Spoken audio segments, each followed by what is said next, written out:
ආයිබෝන් හැමෝටම. ඇයි මැණික් ගලක් මෙච්චර දීප්තිමත් වෙන්නේ? ඇයි ඩයමන්ඩ් ලෝකයේ දැඩිභාමික යුතුම ගලක් වෙන්නේ? එතකොට රූබි වලට රතු පාට එන්නකො. සෆාය නිල් පාට වෙන්නේ. මේ හැම රහසක්ම සැඟවිලා තියෙන්නේ අපිට ඇසට නොපෙනෙන ඇටොමික් වර්ල්ඩ් එක ඇතුලේ. එහෙම නැත්නම් පරමාණුක ලෝකයේ ඇතුලේ. අද මම කතා කරනවා ජෙමුලොජි වලටත් මැණික් සම්බන්ධව ආදරය කරන පුද්ගලයන්ටත් ඉතාමත් වැදගත් වෙන concept එකක්. ඒ තමයි crystal lattice ගැන. එතකොට මොකද්ද මේ crystal lattice? එහෙම නැත්නම් දැලිස කියන්නේ? අපේ අලුත් මැණික් පන්තියක් පටන් ගන්නවා ලබන මාසේ ජූනි 21 සහ 27 මහනුවර සහ රත්නපුරේ පියවිහෙන් මැණික් කන්දෝගෙන මේ මැණික් ව්‍යාපාරයෙන් ඉදිරියට යන්න කැමති දරුවෝ සහභාගී වෙන්න පුළුවන්. මැණික් ගලක් ඇතුළේ තියෙන පරමාණු ඉතාම නියමිත පැටර්න් එකකට රිපීට් වෙමින් arrange වෙලා තියෙන ස්ට්‍රක්චර් එකට තමයි අපි මේ crystal lattice එහෙම නැත්නම් දැලිස කියලා කියන්නේ. උදාහරණයක් විදිහට අපි ගත්තොත් අපි ගෙයක් හදද්දී ගඩොල් නිකම්ම අහඹු විදියට ගොඩ ගහන්නේ නැහැ. එක ගඩොලක් උඩ තව ගඩොලක් තියලා ඊටාම ක්‍රමානුකූල රටාවකට බිත්තිය බඳිනවා.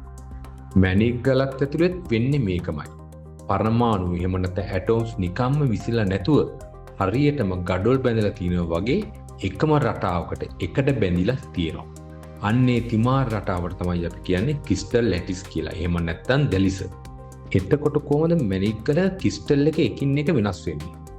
උදාහරණයක් අපි ගමු. ඔබ ළඟ තියෙන්නේ සමචතුරස්‍ර හැඩයේ බ්ලොක් එකක් නා. ඒවා එක මත එක තියලා හදන නිර්මාණය කොටු හැඩයක් ගන්නවා. අපි ඒකට කියනවා කියුබික් ලැටිස් එහෙම නැත්නම් ඝනක දැලිස කියලා. දියමන්ති හැදිලා තියෙන්නේ මේ විදියට. අපි තව උදාහරණයක් ගමු. ඔබ ළඟ තියෙන්නේ ෂඩස්කාර පැති 6ක් තියෙන බ්ලොක් එකක් නා. ඒවා බැඳාම හැදෙන බිත්තියේ රටාව වෙනස් වෙනවා. ඒකට අපි කියනවා හෙක්සගනල් ලැටිස් එකක් කියලා. නිල් මැණික් වල එහෙම නැත්නම් සෆාය සහ පද්මරාග නැත්නම් රූබි වල හැදිලා තියෙන්නේ මෙන්න මෙහෙමයි. කෙටින්ම කිව්වොත් මැණික් ගලක් කියන්නේ පරමාණු කියන ගඩොල් වලින් සෝභා ධර්මය විසින් ඉතාමත් ලස්සනම ජ්‍යාමිතික රටාවකට ගොඩනගපු විශාල නිවසක් වගේ දෙයක්. මේ ගොඩනැගපු ජ්‍යාමිතික සැලැස්මකට තමයි අපි කියන්නේ මේ crystal lattice කියලා. එතකොට මොනවාද මේ crystal lattice එකෙන් වෙන්නේ මැණික් ගලක? මැණික් ගලක තියෙන හැම දෙයකටම බලපන්නේ මෙයා. වර්ණයට, hardness එකට, clarity එකට, sparkle එකට, light reflection එකට, cleverage එකට මේ හැම දෙයකටම බලපාන කවුද? මේ crystal lattice එක. උදාහරණයක් විදිහට අපි ගමු කල එක. එහෙම නැත්නම් වර්ණය. මැණිකක පාට තීරණය වෙන්නේ මේ දැලිසට පිටින් එන පරමාණු. එහෙම නැත්නම් trace element එකක් එකතු වෙන විදිහට අනුවයි. එතකොට දැලිසේ එහෙම නැත්නම් lattice එකේ ඉඩ තියෙන ප්‍රමාණය සහ හැඩය අනුව තමයි මොන පරමාණුවටද උදාහරණයක් විදිහට ක්‍රෝමියම්ද යකඩද ඇතුල් වෙන්න පුළුවන් කියලා තීරණය වෙන්නේ. දෙවෙනි කාරණය hardness එවත් දැඩි බව. ගඩොල් අතර තියෙන බදාම ශක්තිමත් නම් අනිවාර්යෙන් බිත්තිය හයියයි. ඒ වගේම දැලිසේ පරමාණු අතර බැඳීම එහෙම නැත්නම් බොන්ඩ් එක කොච්චර ශක්තිමත්ද කියන එක මත තමයි මැණික් ගලක hardness එක තීරණය වෙන්නේ. දියමන්ති වල මේ බැඳීම උපරිම නිසා තමයි ලෝකයේ දැඩිතම ස්වභාවික ද්‍රව්‍ය බවට පත් වෙලා තියෙන්නේ. ඊළඟට බලමු මොකද්ද මේ clarity එහෙම නැත්නම් පිරිසුදුභාවය කියන්නේ කියලා. මේ දැලිසේ ස්වභාවික ගොඩනැගෙන කාලය ඇතුළත ඒක ඇතුළට ද්‍රව වායු හෝ වෙනත් ඛනිජ හිරු වුණොත් හෝ දැලිසේ රටාව කැඩුනොත් ගලයේ paludu inclusion ඇති වෙනවා.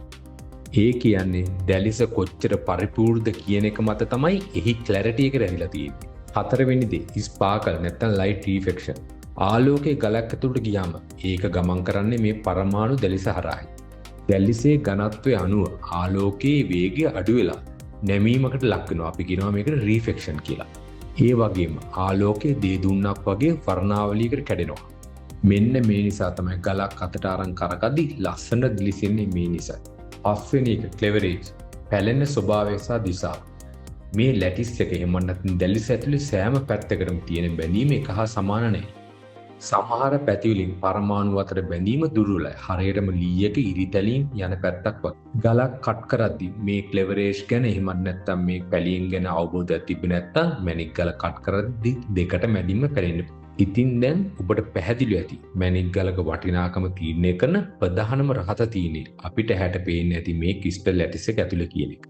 වීඩියෝකින් හරි පොතකින් අපිට අවබෝධයක් ගන්න හැකි. හැබැයි අපිට මැණික් ව්‍යාපාරයට එනවා නම් අපිට ප්‍රායෝගික අත්දැකීම අත්‍යවශ්‍යයි. මැණික් ගලක් එක්ස්පෝර්ට් කරන්න හරි මැණික් ගල විකුණන්න හරි ඉස්සෙල්ලා අපි උත්සාහ කරන්න ඕනේ හරි මැණික් ගල ගන්න. මාකට් එකේ ඕන තරම් ගල් එනවා. හැබැයි අපි හරි මැණික් ගල ගත්තේ නැත්නම් අපිට මේ මැණික් ව්‍යාපාර කරගෙන යන්න අප. එතකොට එක්ස්පෝර්ට් හරි වෙන දෙයක් හරි ලංකාව ඇතුළේ විකුණන්න හරි උත්සාහ කරන්න ඉස්සෙල්ලා ඕගොල්ලෝ හරි මැණික් ගල හරි මිලට ගත්තොත් ඕගොල්ලන්ට මැණික් බිස්නස් එක පාඩු වෙන්නේ නැහැ.